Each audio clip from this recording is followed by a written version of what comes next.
Right, I'll just share my desktop. Can everyone see that? Okay.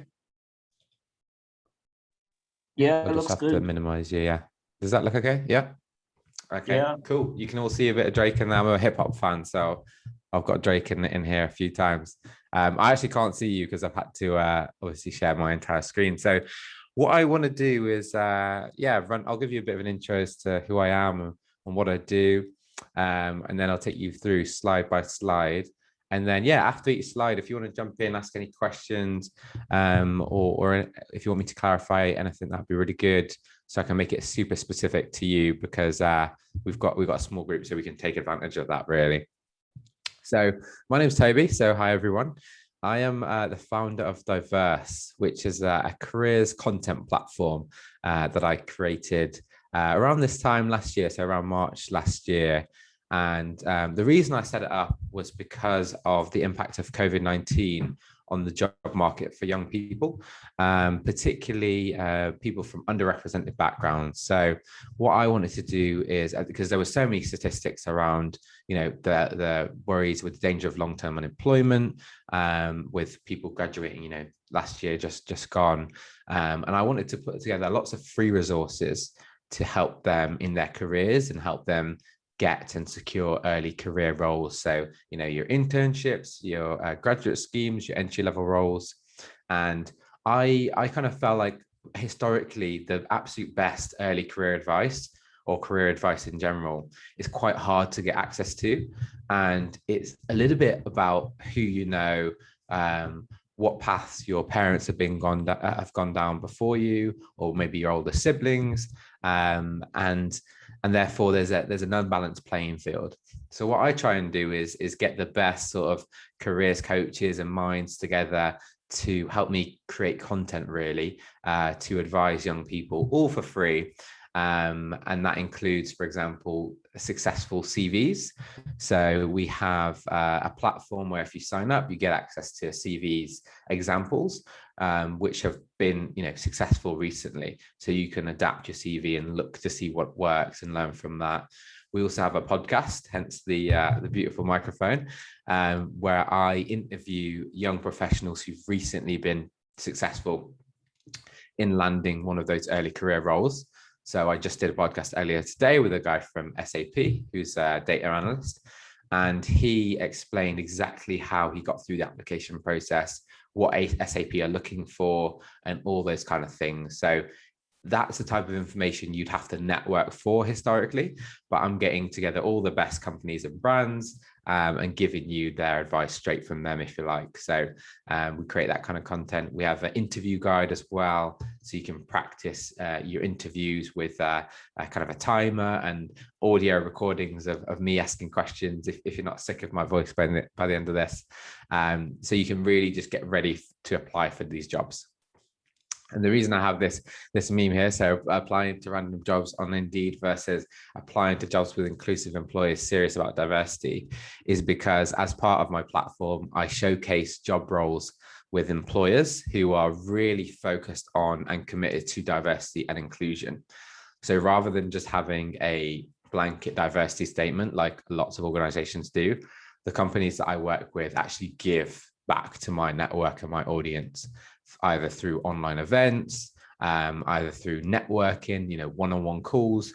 And in some cases, they often just come to me and tap into my network to hire for their entry-level roles or their graduate schemes. So I think it was Charity maybe who mentioned Sangha earlier, and or maybe it was Terry.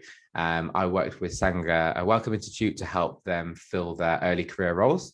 So they come to me looking for a software engineer, and I can kind of send that out to my network, and so it helps people in my network get access to those opportunities.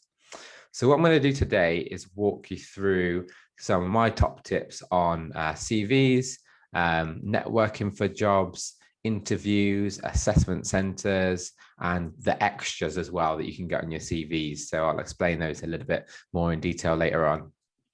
And after each individual slide, do jump in with any questions you've got. So I can't see you all, so you're gonna have to just unmute and dive in.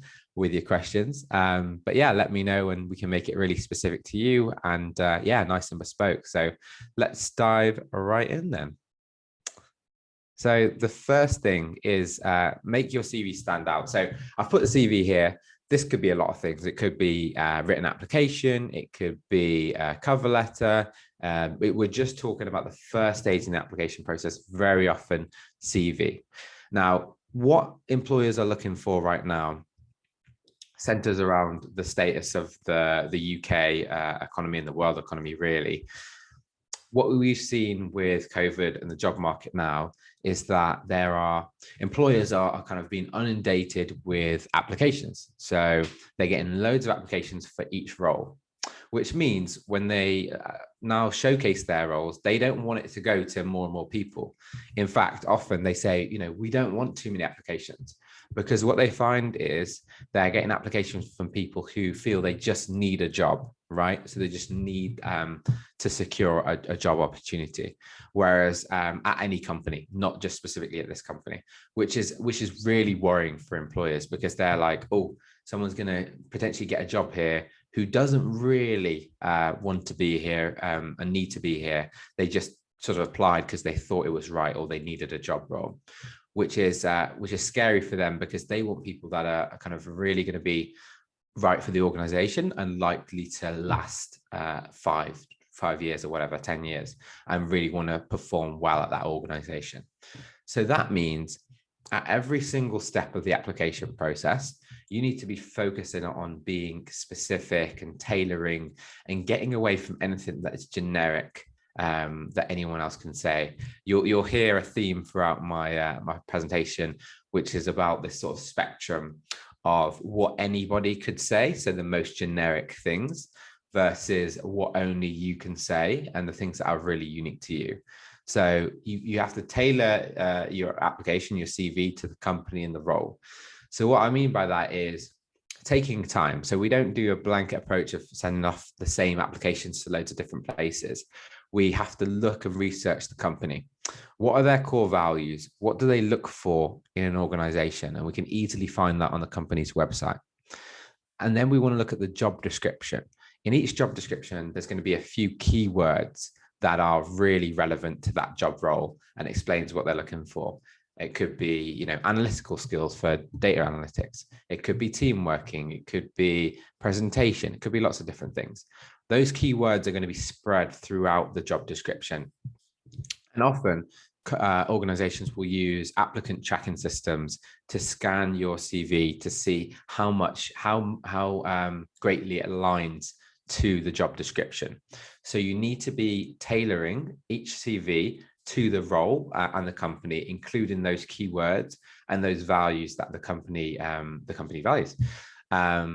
There's a website that you can go to called JobScan, where you can upload your CV and a job description, and it will tell you how well you align to that opportunity. So that's JobScan. And if you find you're not using enough of those keywords, you can kind of adapt your CV accordingly. So it's all about taking that an extra bit of time, rather than applying to 3 opportunities in a day and then being just all okay and generic.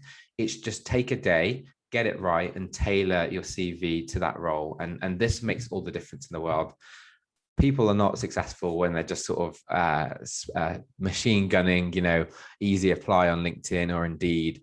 It just doesn't work well, especially not for the top employers that you guys are going to want to be working at. The next one is to highlight your uniqueness. So if you imagine me as an employer, I've got to go through 200, 300 CVs for the same role. At that point, you're all just a name on a sheet of paper. So you don't have that opportunity to stand out as you do in the interview. And I often hear, oh, I'm really good at engaging in interviews and standing out then, but not so much when it comes to that application. Well, that's kind of tough, really, because they need to whittle down at this initial application stage. So you need to bring out what makes you unique in your CV. So that could mean bringing out some of your passion projects. It could be very much outlining your approach to your tasks and how you've been able to perform well, and including things in your CV that are truly unique to you and going to pop. Because I quickly look up a CV, I scan it for a few seconds, and then you have in your way, okay, in your head, that's the social media guy, or that's the data analytics woman. That's kind of very generic. So you've got to get really specific in the points that we're kind of raising here. The next one is highlight accomplishments. And over the next couple of slides, I've got a couple of short snippets of examples from CVs that I can share with you, which kind of one highlights this well, the other not so well. And highlighting accomplishments is really important, and quantifying your results. So each point in your work experience in your CV should be really action orientated. So it should be demonstrated X, successfully completed Y, increased the social media following by 10%. This makes it super clear, because employers pick up your CV, they scan it for 6 seconds, maybe at most, and they quickly scan for these achievements and numbers, so they can get in your head, what have you actually done?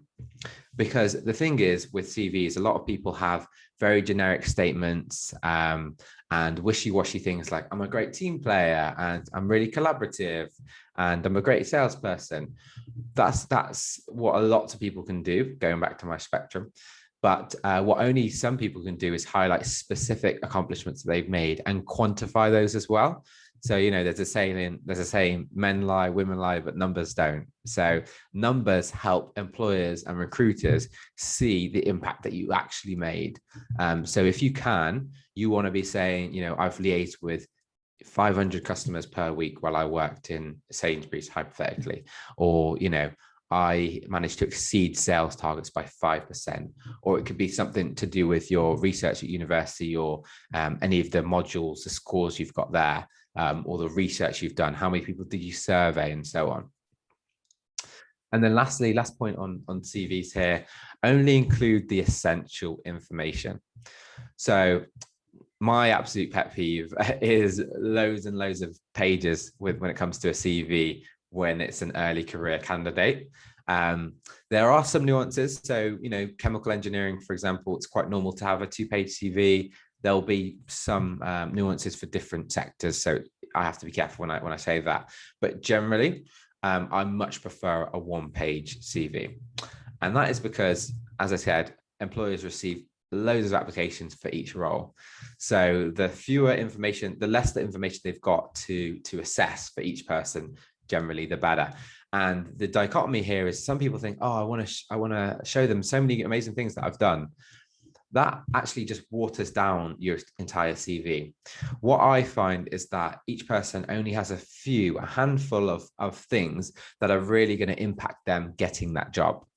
So the more and more information you throw into your CV, the harder it is for me as the assessor, the employer, to figure out that 1 or 2 or 3 important things that's going to land you the job. So that's why I said, make every single word earn its way onto the page. And I've got some examples that we can go through, but if it needs to work, if anyone could say it, it probably isn't going to earn its way onto the page. It needs to be on your CV to get a desired result.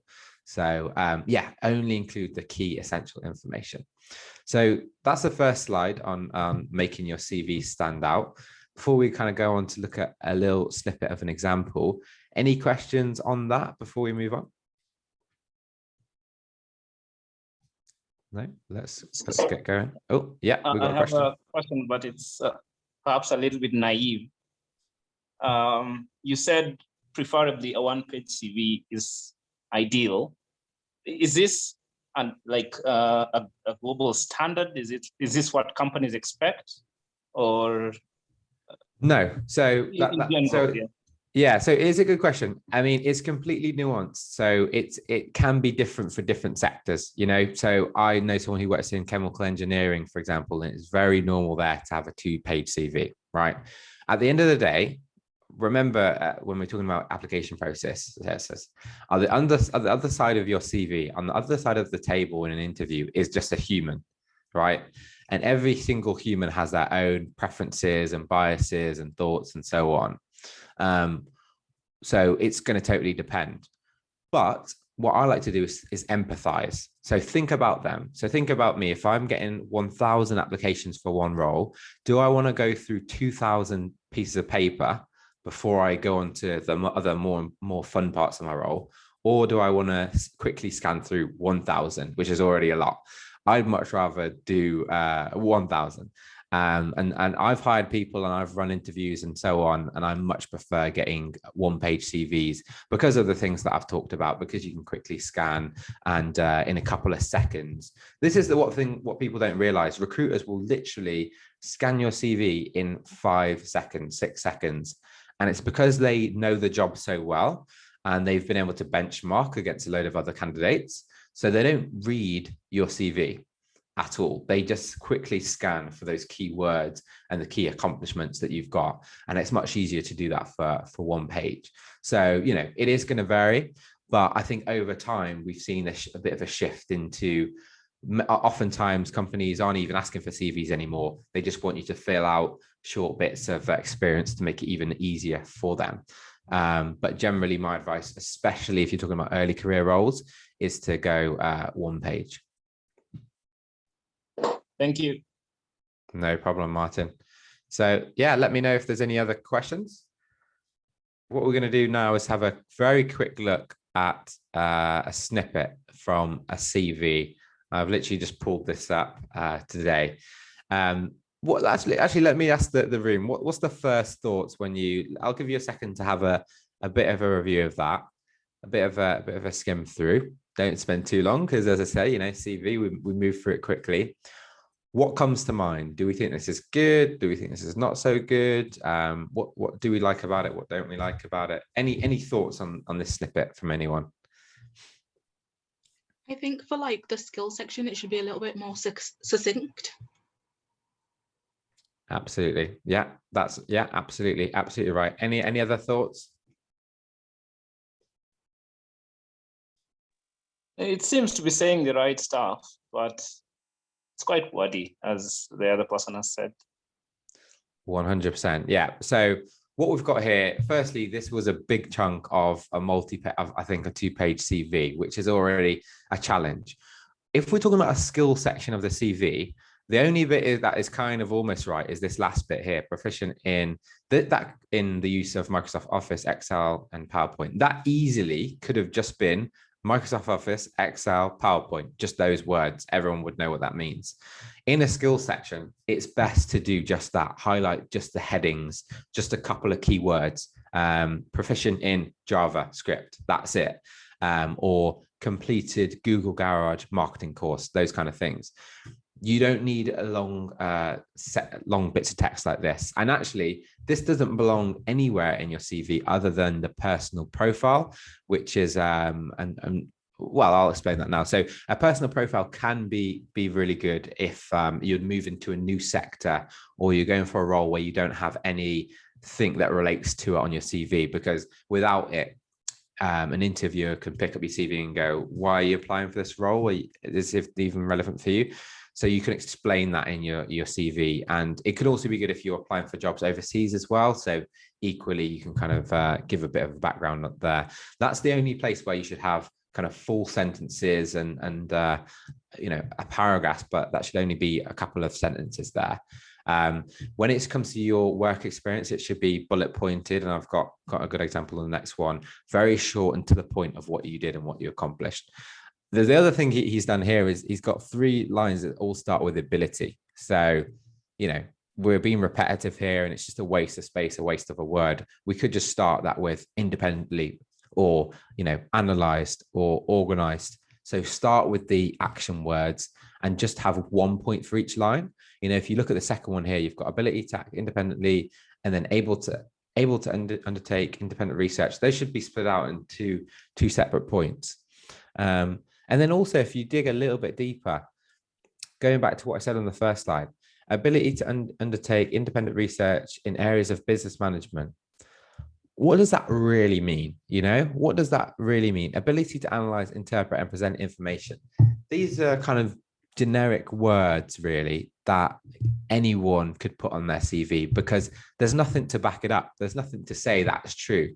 There's nothing to give that credibility. What it should be is analyzed data sets on Nigeria at university, covering 5,000 people, that kind of thing. So numbers and action words, not this sort of generic stuff. You got to show me what you've done, and then from that I can see your analytical skills. Not saying ability to analyze, because anyone could say that. So let's move on to this second example here, and this is a little bit different. So we've got a bit of education here, we've got a bit of work experience. What are your first thoughts on this one?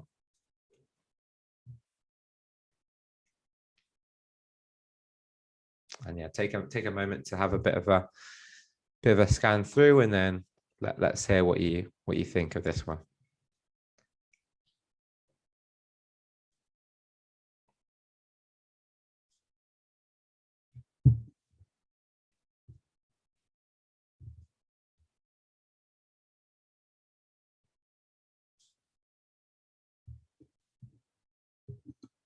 So any quick thoughts on that?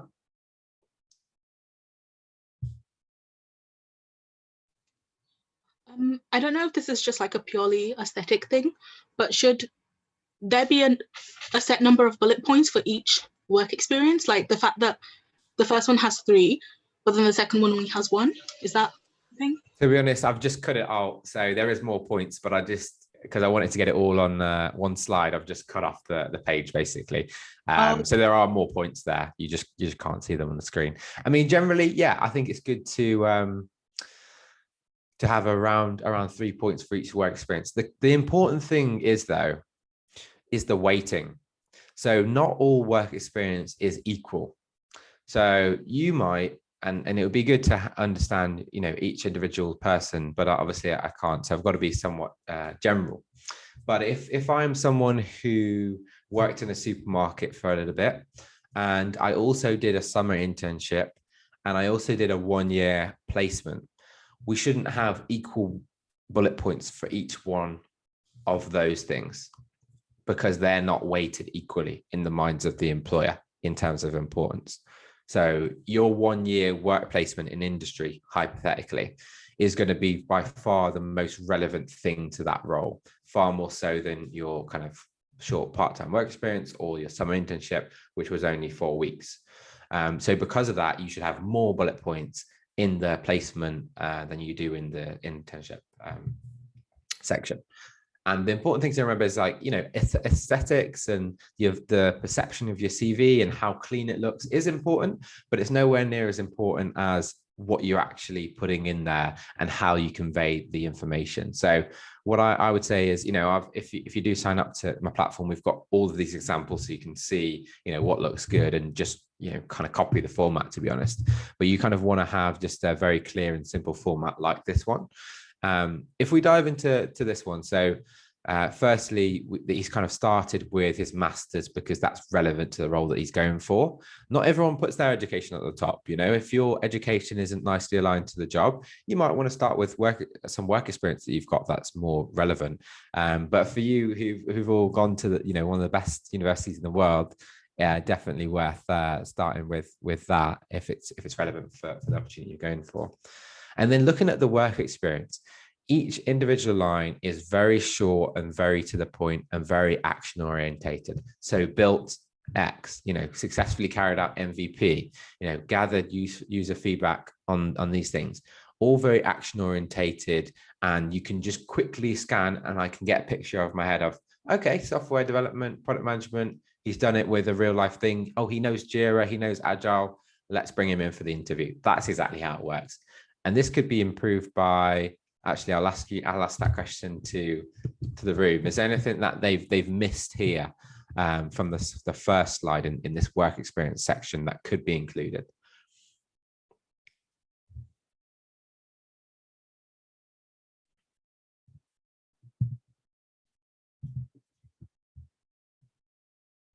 Any quick thoughts on that? No, I'll dive in then. I'll let you know what it is. And someone cut me off if you think about it. But the main thing they've missed here is numbers. So what you want to do is quantify your result. So that could be launched at MVP for a pilot tool that was been used by five user testers. or experience with agile methodologies across 6 platforms. Numbers, quantifying your results gives you more credibility. If you take away one thing from that presentation, take that away. You're all doing, I'm sure, great research. As you do your research at university, you need to be kind of making notes of the numbers that you could be included in your CV. Same if you do a summer internship or a placement, or even a graduate scheme and entry level role, because you're going to need to get jobs after that. You need to be making notes of the numbers and where your impact is. And if you don't have enough of those numbers, you need to think about talking about that with your manager and figuring out if you need to be getting involved in projects where you're having a more tangible impact. So yeah, let's move on. So next one here. And this is because, so no excuses. So this is because lots of people kind of come to me and they say, they haven't got anything to put on their CV, or there's not many things in their CV that is unique and standing out. The sort of news flash that I've got to give you, which is challenging, is that university degrees are becoming more and more so not enough of a differentiating factor. Previously, historically, it would have been, I've gone to Cambridge, boom, I've got a great, well-paying job, straight out of uni, no questions asked. The world is really, really changing. And we're still very far away from a world where degrees aren't the sort of highest standard, highest sort of perception of a potential worker's sort of contribution to a company.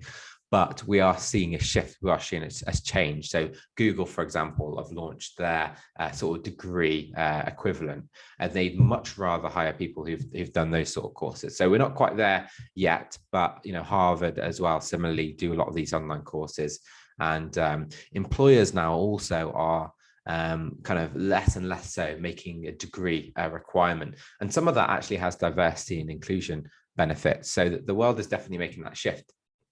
Because of that, we need to do far, far more to make sure that we stand out and that we are differentiated from other people. So the things that I've listed out on this slide are probably what 99% of people won't be doing to kind of make their CV, maybe less so when it comes to volunteering, but this is a lot of what most people won't be doing. So what I find is that we should really shift our mindset. We shouldn't be sat here waiting for employers to offer us opportunities. We should be going out and getting some experience ourselves, which is as close as we can to the job roles that we actually want to do, so that when we come to apply, we can say we've done all these great things and the results it's actually had. And just to explain this, so we've obviously got volunteering at the top, which is doesn't need explaining. No one really is going to say no to you if you want to volunteer, especially if you're talking about charities and that kind of thing. I mean, some industries, that won't be possible, but generally speaking, go and work for free and help someone out. Often people say they really want an opportunity, but they're not willing to commit some time to work for free. And that's something you can do, in the summer in between your kind of university years. And then the second one, so I actually have a friend who really wanted to get a job at Adidas. That was his dream company. And he applied for that role at Adidas for a summer internship when we were in first year, and he didn't get that role. And then he thought, okay, second year, I really want a job in their marketing team that deals with, all the footballers and all that kind of thing. I'm loving football. I love marketing. So I'm desperate to get into that area. And so he applied for a marketing placement. No prior experience really in marketing, but, it's a placement. So he had a fair chance, right? Didn't get that job. When it comes to the last step, the graduate scheme, when we got to our final year, he said, you know what, I'm going to now think outside the box. So rather than just asking for this opportunity, I'm going to try and replicate it in some way so that I can get that opportunity, so I can prove that I'm right for the role rather than just sort of speculating in an interview. So what he did is he went away and he started his own blog, writing about the business of football. And then he started an Instagram page, which was kind of short snippets of that. And then what he did was start marketing that on different social media platforms. And he started running ads on Facebook for £5, £6, £10. So he had experience running some ads. So when it came to when they saw that in their CV, number one, that stood out because no one else had anything like that. But also it enabled him to say, some of these things that you've required in the job that I'm actually going to be doing, I've done those already. And these were the results. And guess what? This is what I've learned. And I can bring that knowledge to this role rather than you having to completely explain something from scratch. And he actually got that graduate scheme role at Adidas. And they mentioned that was a key factor in why they decided to hire him. So it's all about thinking outside the box and doing what other people just aren't willing to do. Some of the other examples here are a lot easier. You know, you've got online courses. So you've got MIT and Harvard do some courses. Lots of those are free. Some of them paid. Google Garage. So Google does lots of different courses as well.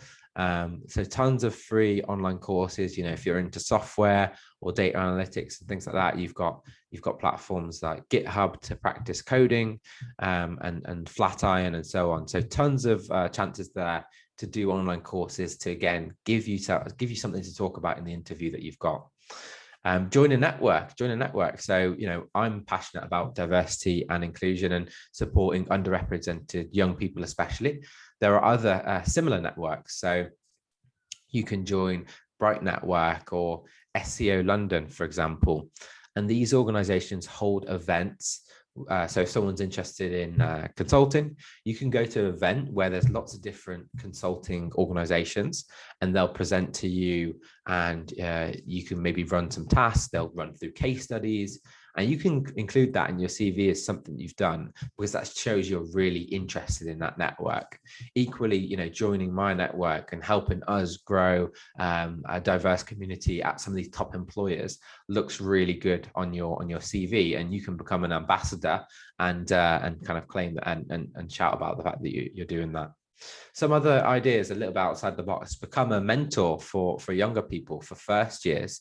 People love that kind of thing, and that's easy. Anyone could do that. You can easily just find someone on LinkedIn and offer to help advise them. Maybe someone you find who's doing your course, you know, and help mentor them. Start your own community. So someone, you know, mentioned they're interested in data analytics. You could start your own data analytics society on a Facebook group or on Clubhouse. And start that community, and not even thinking about revenue, which is definitely possible.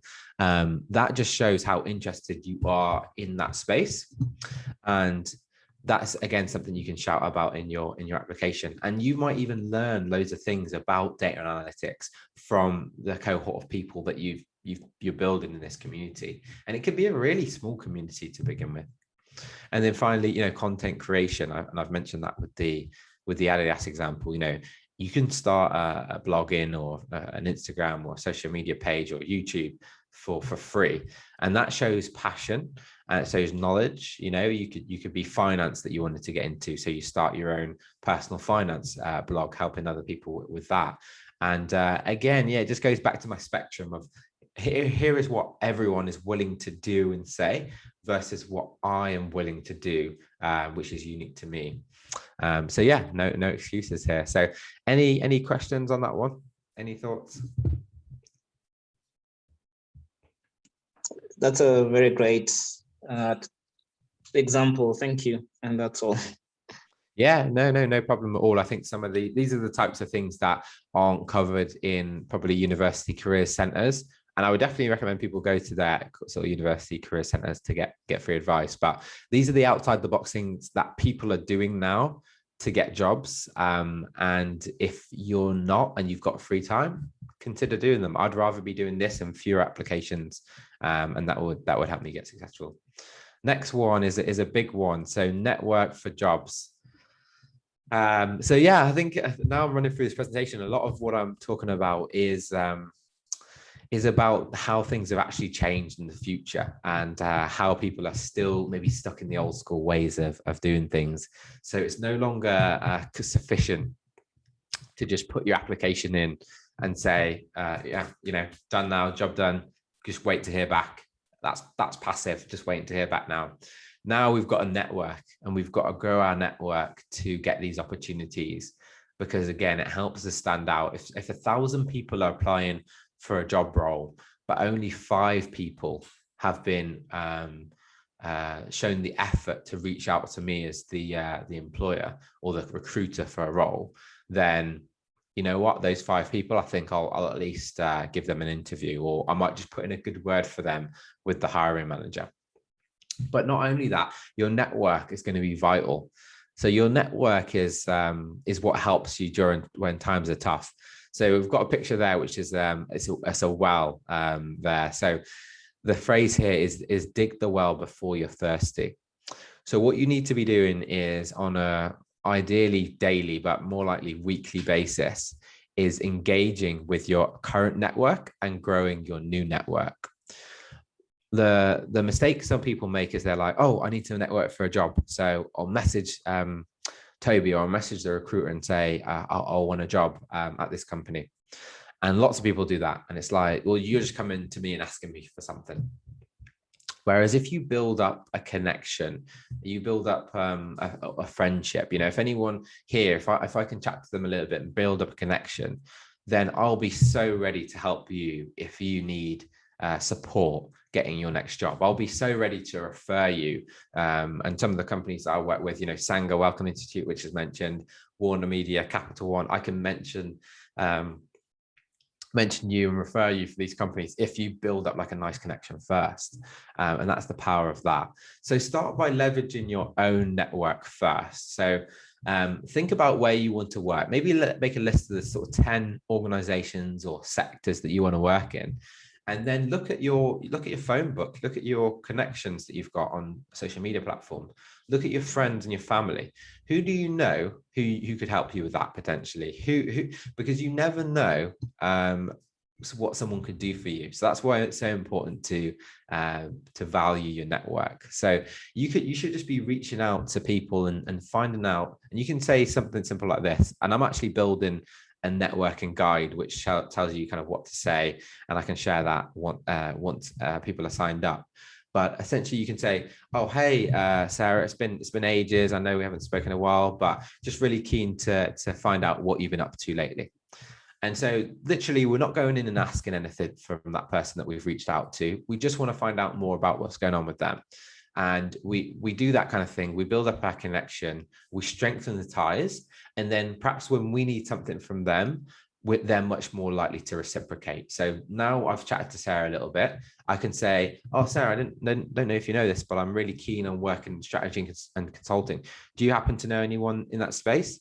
And if they do, they can help put you in touch with someone. And I'll come on to what you should be saying in those initial conversations. But let's move on to LinkedIn. So this is literally what LinkedIn is made for. And what I find for the young people in my network, the candidates in my network, is an unwillingness to network. So they've not kind of got over this psychologically yet of the importance of networking, because it feels a little bit disingenuous. It feels like, oh, I'm only doing this so that I can get something from them. So we need to get away from that mindset and open up ourselves to want to network. So what we're going to do is take that list of 10 companies or areas that we want to work in, and we're going to search for those on LinkedIn. And we are going to connect with people that are in the roles that we're interested in working in rather. So in my friend's example, it'll be someone at Adidas already working in marketing. So we want to go and connect with that person. And often, you know, I used to work at BT Sport, and I was in BT Sport and business development and marketing and so on. And I used to work on the BT Sport app. And when there were new features of the app, we would typically post about them on LinkedIn to let people know about them, because we're interested in what we do and want to share that with others and promote that great stuff with others.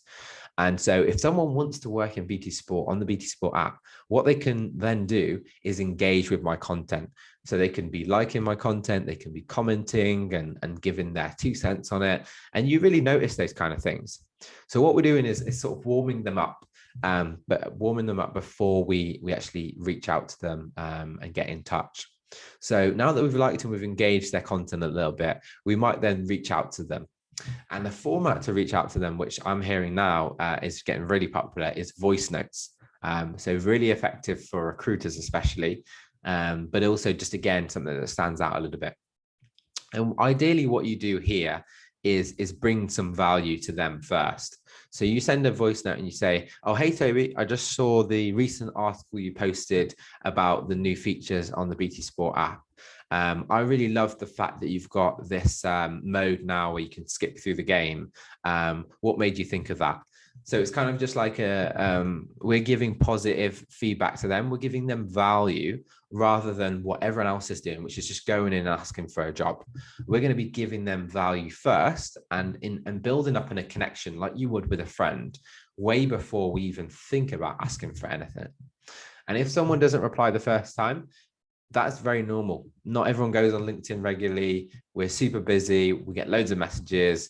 You can message people, 2-3 times and try and message them on LinkedIn, but also on email. So you spread across those two if you can get their email. And once we've given some value, right, then we might say something like, I'm really interested in getting into sports media and the world of apps. And you've had some experience in that area. I'd love to have 5-10 minutes of a call to learn more about your experience and your career in that industry. So what this does again is it strokes their ego. Everyone likes talking about what they've done and who they are and what they've accomplished. So you've now got a phone call with someone who works at the organization that you're interested in working at. And when you're on that call, once they've got done explaining what they're doing, inevitably they're going to ask about you. And then you can kind of show what you've done and let them know why you're so interested in that area. And now we've got a connection at the company that we want to work at, so that when a job opportunity comes up, we can reach out to them and we can maybe have a further chat, so we know more about what that role really means, so we can improve our application and be successful. And we can mention in the interview, oh, I've actually already spoken to Toby, who works on the BT Sport app, and that's going to look really good in your interview. Or absolute best case scenario, you can be referred for a job. There's a saying that is like, 80% of job roles aren't posted publicly. This stat is definitely a myth, and it's more so skewed to more senior roles, but it does indicate the importance of networking. So often people get jobs because they knew someone who is either maybe an interviewer or at least someone in the organization, which is why it's so important to network. This is going to get you to the front of the queue ahead of lots of other people, not least because a lot of factors in work comes down to likability. And if you have more opportunities to network and show your personality to people, they're going to be more likely to like you and kind of help you through an application process. So again, I'm being cheeky now because I'm saying 2 things to take away. But if you're going to take 2 things away, go out there and network for a job. If I've learned anything from running this business, it's that if I needed a job tomorrow, I would not be just applying online. Every single company I wanted to work at, I would be trying to get on the phone or get in touch with someone who works there already, so I can get an edge, at least with information or even through a connection that I've made so they can refer me. So yeah, really important slide. Any questions on networking?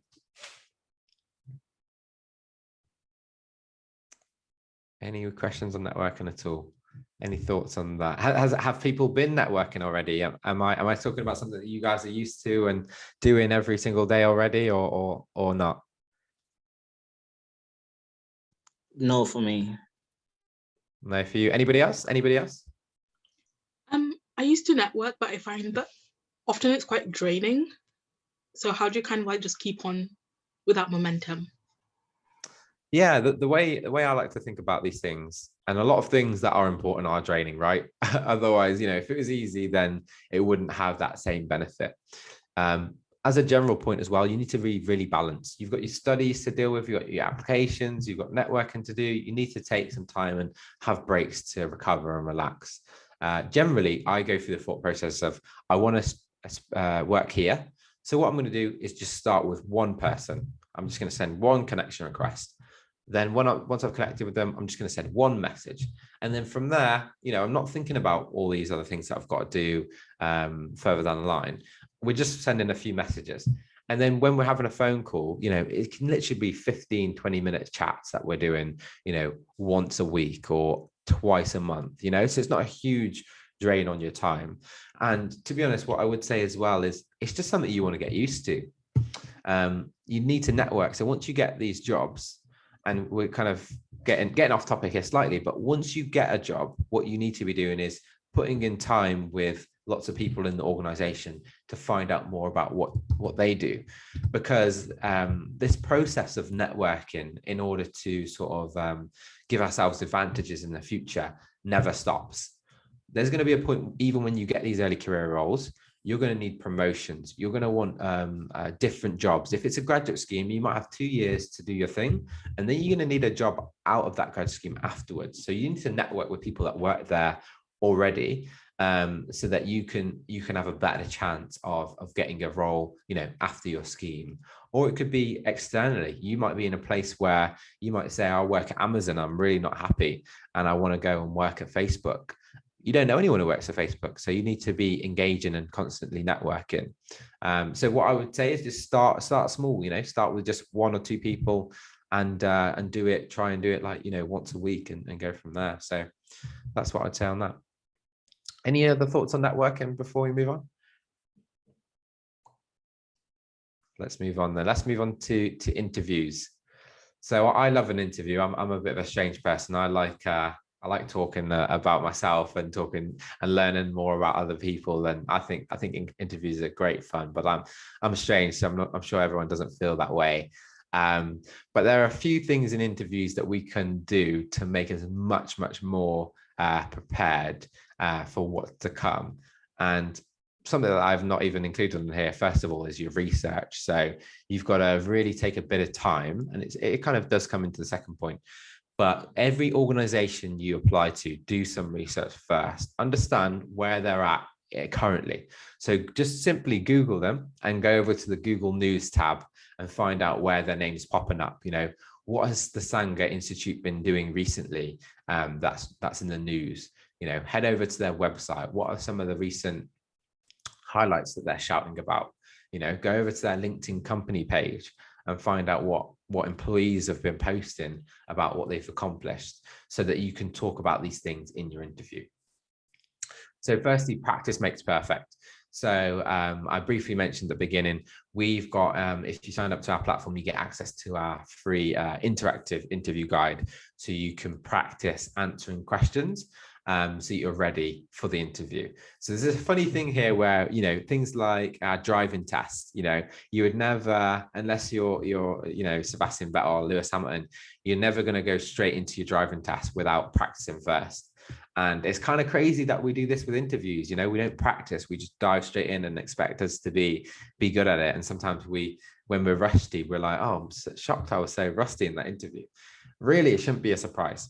So practice makes perfect. So in my interview guide, we've got like 10 common interview questions, and there's an audio recording of me asking a question, and then a timer for you to give your answer. A couple minutes, 2 minutes is normal. And what this does is give you a chance to answer your questions out loud.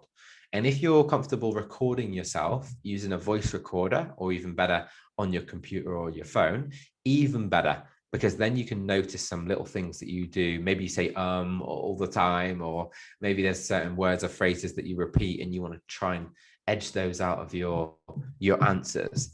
And this is what practice really does. It reveals all these little things. And there are so many questions that are going to come up. And we'll kind of come on to that with a second point. You're going to get asked in some way or form, why me? Why am I right for this role? Why this company? Look at the job description and look at the key skills.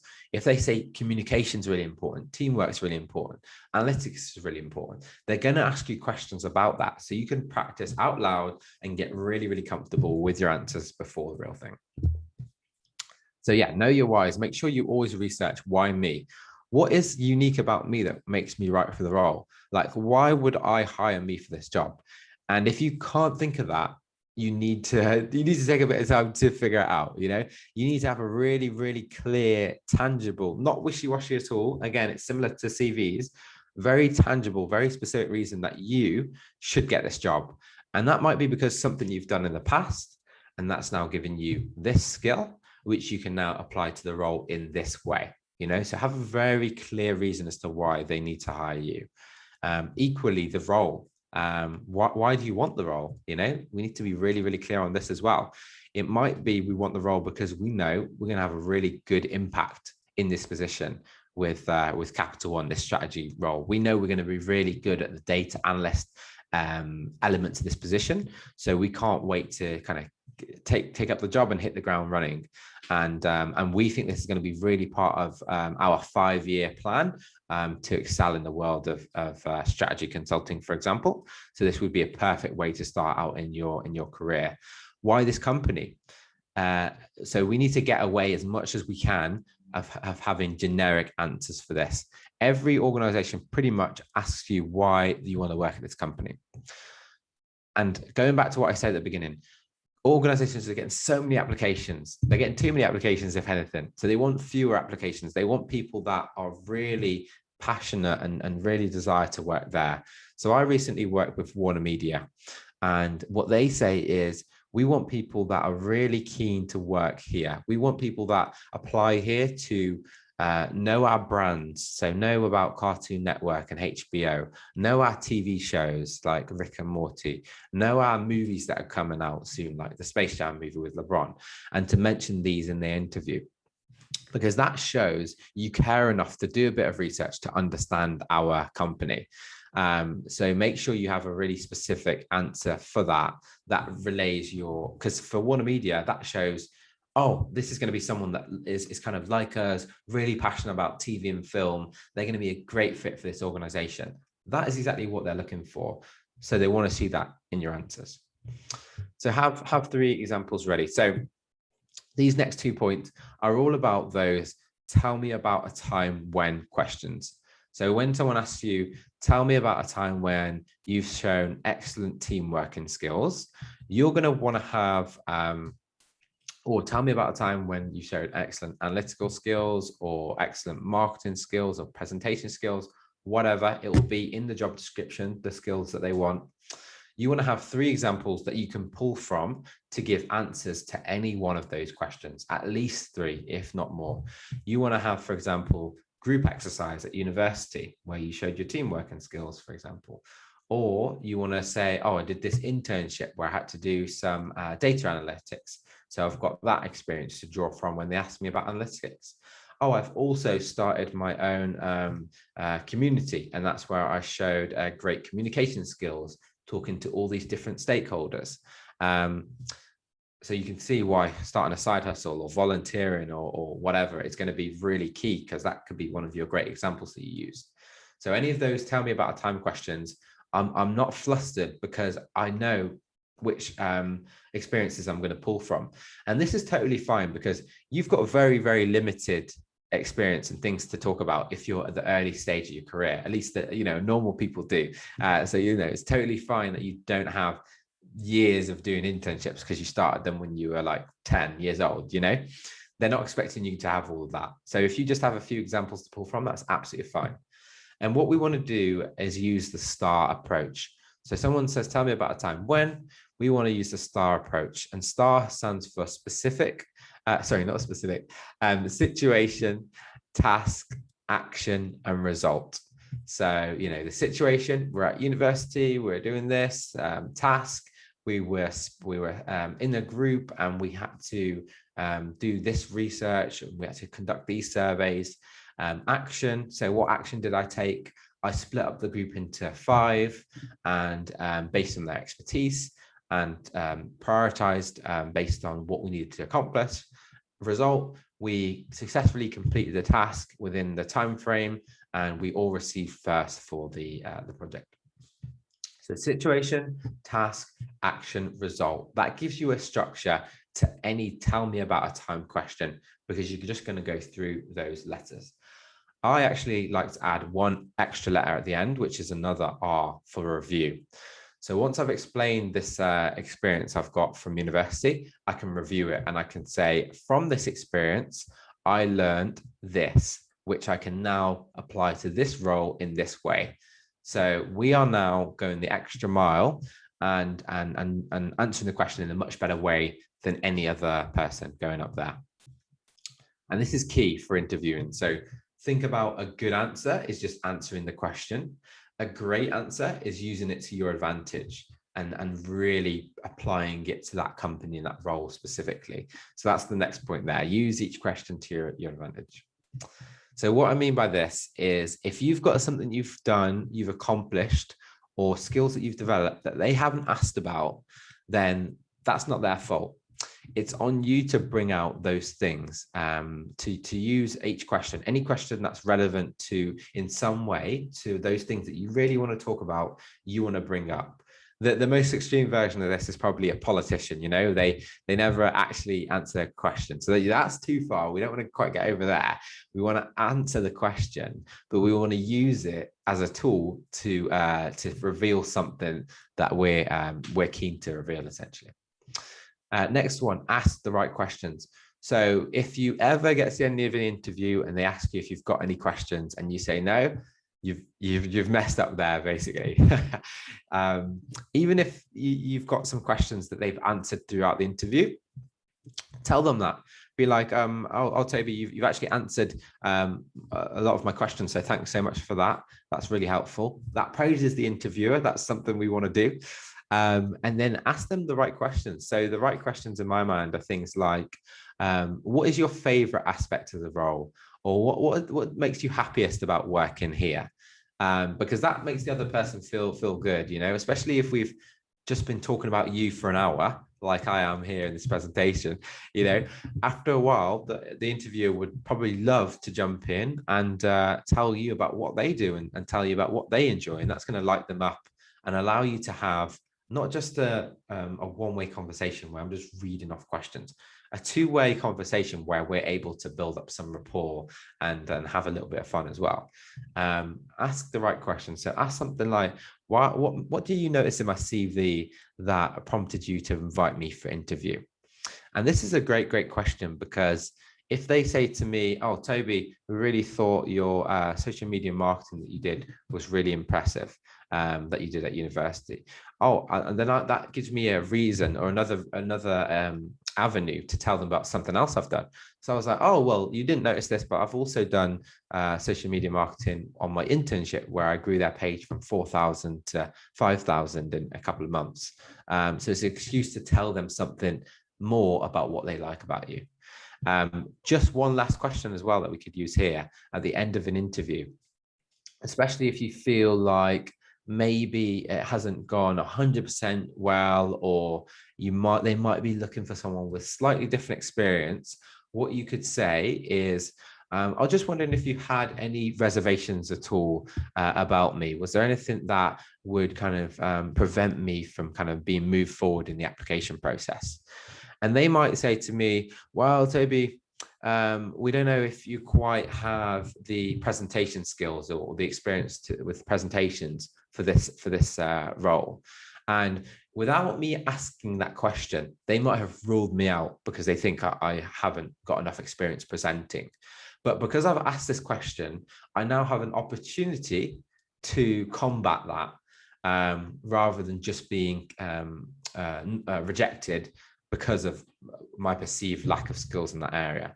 And then I can kind of reassure them. I can say, oh, actually, I've done these presentations while at university to this many people. I had to do it as part of my course.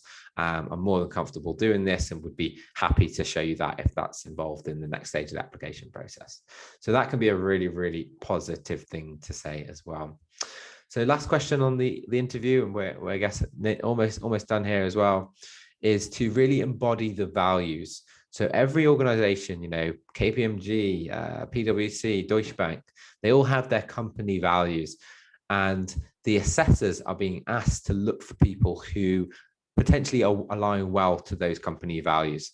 So you need to do your research, find out what those are, and try to bring those out in your answers. And do the same as well in your online tests as well. If you get those online tests where you have to pick answers, they're looking for people who pick answers that align well to their company values. So that's really important. So interviews, one of my favorite topics. Any thoughts on that? Any questions at all? Anything that stands out there that comes to mind?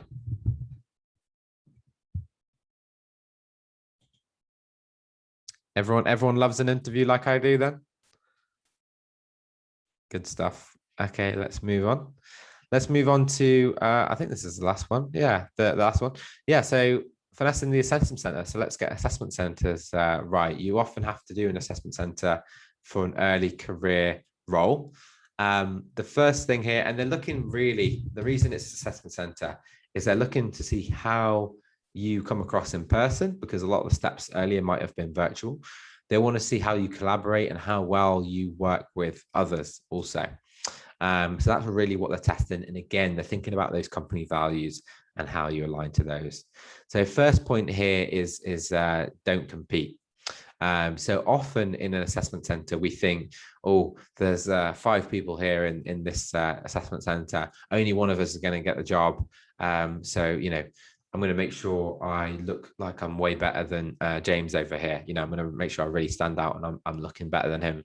That's not the case at all. Very often that you could go to an assessment center where they're able to hire all of you. They might even hire all of you for the same role, but very often you're going to be going for different roles, different opportunities. So the first and most important thing to take away here is not to compete.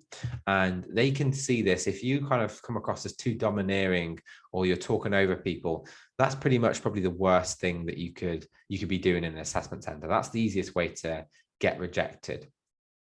So you don't want to be competing. You want to be collaborating with other people.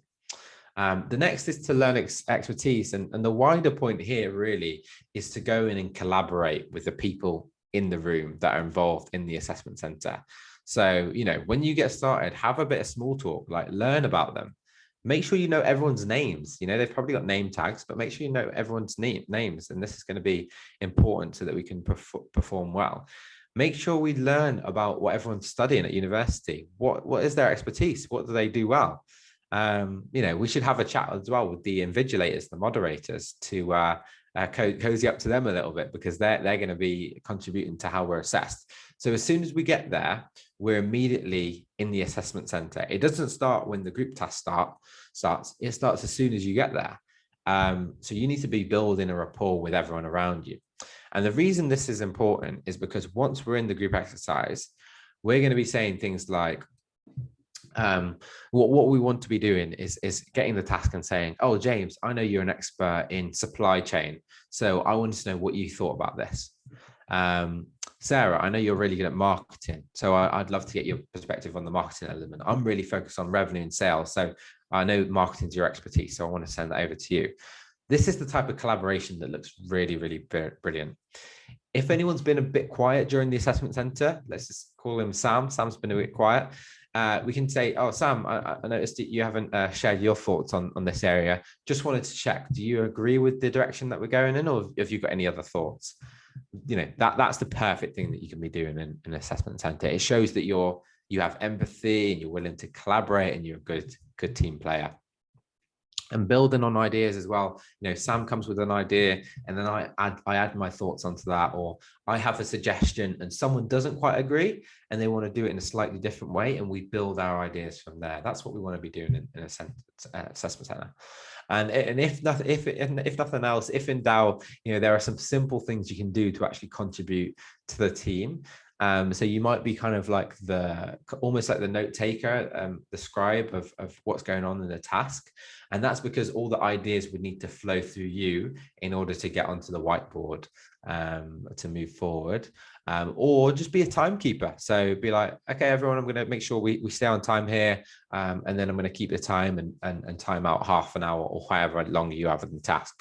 So that shows you're willing to take on a little bit of responsibility, and you're kind of organized, and it gives you make sure you have enough to say, because there's a fine balance here of not talking too much and being overbearing, but not being too quiet and not contributing at all to the group exercise. So yeah, that's the most important things there. There's going to be maybe also a one-on-one task that you have to do. You know, they're usually very specific to the organization, so it's hard to give too many tips there. But what I would say is think about what they value as an organization. So if, for example, SAP above all else want to value the client first and value communication with the client, then that you would incorporate that into your answer for your exercise. So they might give you a business problem and you would say, well, the first thing I would do is communicate these challenges to the client to make sure they're aware before we take any action, because I'm really aware that this is important to SAP. So you want to remember whatever their core value is. And usually in these kind of tests, there's kind of Easter eggs, there's nuggets that most people miss. So they're looking for your attention to detail and seeing how well you spot those. And then lastly, you might have a presentation to do. If it's a group exercise presentation, try to be the person who presents on the topic, the area that you're most confident about, because you're probably going to get questions on it afterwards. And the other thing I would just say with presentations is everyone gets nervous, to be honest. Like, it's a nervy kind of experience. And, even now everyone will get nervous with presentations, no matter how many they've done. So it's totally normal to feel a bit uncomfortable. And in fact, if you're not nervous, you probably don't want the job enough, or you might be a bit of a sociopath or something. So it's totally normal to feel really nervous, but you just gotta, do your best, really. That's kind of what I want to share on assessment centers. Any questions on that? Any thoughts on that at all? No? So that brings us to the end, really, of the presentation. So I just wanted to leave this up here on the screen. I've gone high tech now. So if anyone wants to sign up to our platform to get those, those free example CVs, interview guides, we've got a podcast with employers and candidates, and then also job opportunities as well with employers that are really focused on diversity and inclusion, all early career roles as well. So entry level, internships, placements, grad schemes, all that kind of thing. So if you scan that barcode thing there, the QR code, I'm pretty sure it sends you over to the sign up page. So you can sign up there. And I've got the, if you want to check us out on YouTube, where we share the podcast and the videos, it's We Are Diverse. Same on Instagram as well, where we have like short tips and short snippets as well. So you can find us on there. Or if you just want to email us, email the business, it's hello@wearediverse.io. And get in touch. But I hope that was helpful. And you found that useful. And there's how you find me. So I guess I'll stop sharing now. I'll give you a chance to scan that. Or any thoughts on that at all? Any questions? Let me know. I'll give you a chance to take a look at that. But I guess I'll leave it there in terms of the presentation. Thank you so much. It was really helpful. Oh, I've lost you. Does anyone have any comments or questions? Yeah, you're back now.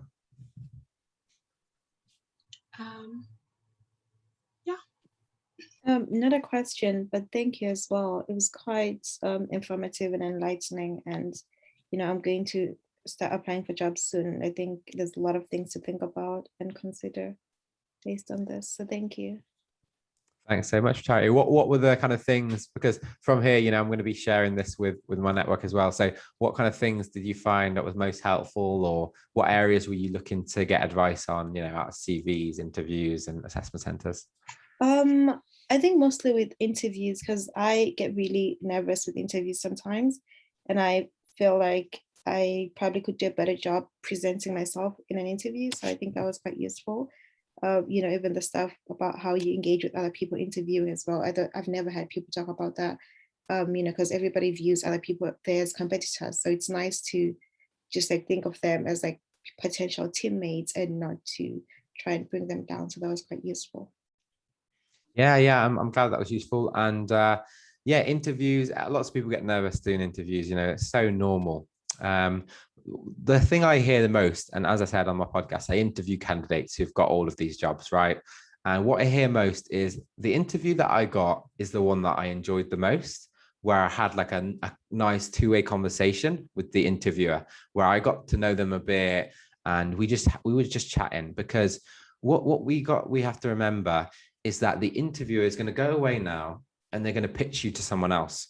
So they're not going to remember all of the things that you said, all of the answers to their questions. They're not going to remember that. They're going to have a feeling of how well you are aligned to the role, but also like how much I like you. So just like any conversation with anyone, you want to share with them, they should share with you, and you should build rapport and connection that way. So yeah, just go out there and do your best with interviews and practice beforehand. Don't go in cold, just practice beforehand. And one thing that I didn't cover that I want to share is around rejection as well. So you will absolutely go out and face rejection with some of these roles that you go for, and that's totally normal. The absolute best of the best will go and get rejections, and that just makes you better and better with each application and each interview you do. It is not normal to apply and get a job straight away. So just bear that in mind, that even the best will go and get rejected. And don't take that personally as well. If you listen to the conversation we've had so far, a lot of these things are very subjective factors. So you could easily be the best person for the job, but not get the job because someone else maybe networked or had an internship there or whatever. They just had a better connection with the hiring manager. Those things are a lot of the times out of your control. So you can't take it personally. You just have to keep going on to the next one and doing your best. So yeah, I hope that was helpful. Any other comments? Yeah. I just had a question. You kind of said something about right at the start, scanning the job description as well as your CV to like match, up the thing. But I was kind of like online, and some people were saying that a lot of companies are kind of like a little bit less hesitant to, I guess, take people who just directly kind of, take from the website. And I was just wondering what your perspective on that is, because I kind of shied away from that because of what I'd heard. Yeah, so and the resource that I mentioned was JobScan. So it's a website where you can upload both and see the alignment. So the point that came before that though is tailoring your CV to the job and the role and making it unique to you. So if for example, team working skills was in the job description, right?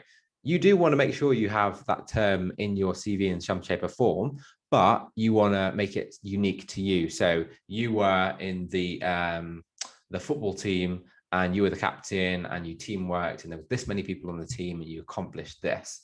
So you've got a skill. You're not just looking at the job description and just throwing in the keywords just to have them on your CV. It's still got to be authentic and relevant and unique to you.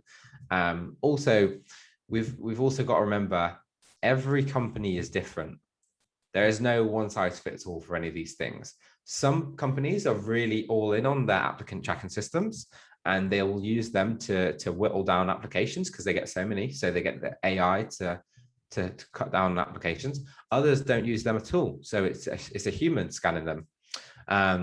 So there's no one size fits all.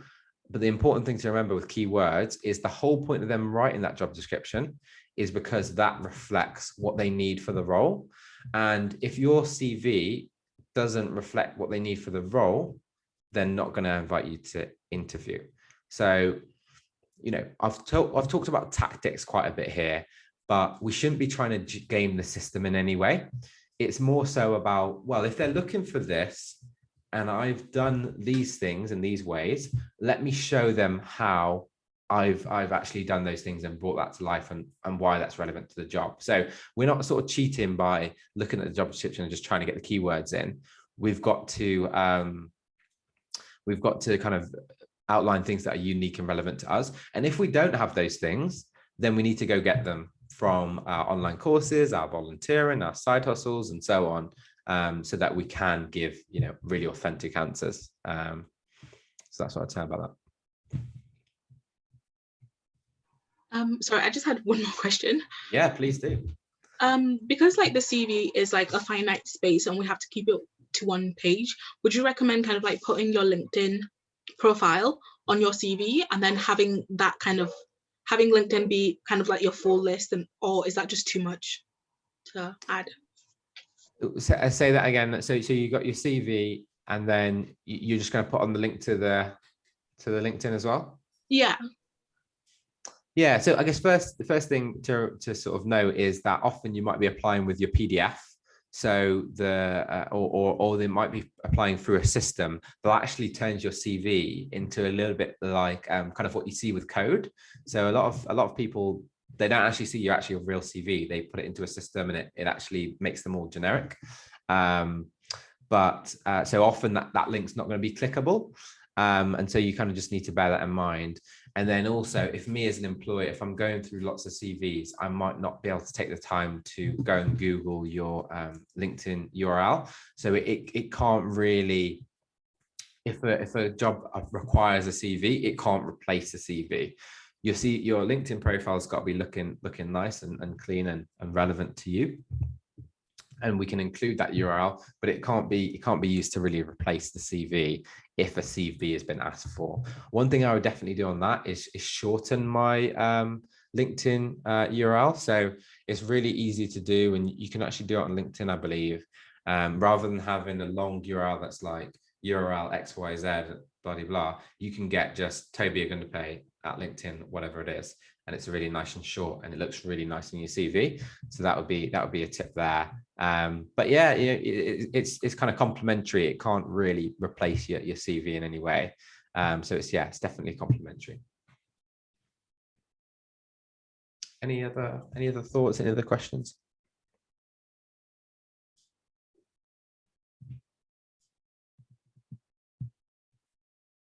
Nope.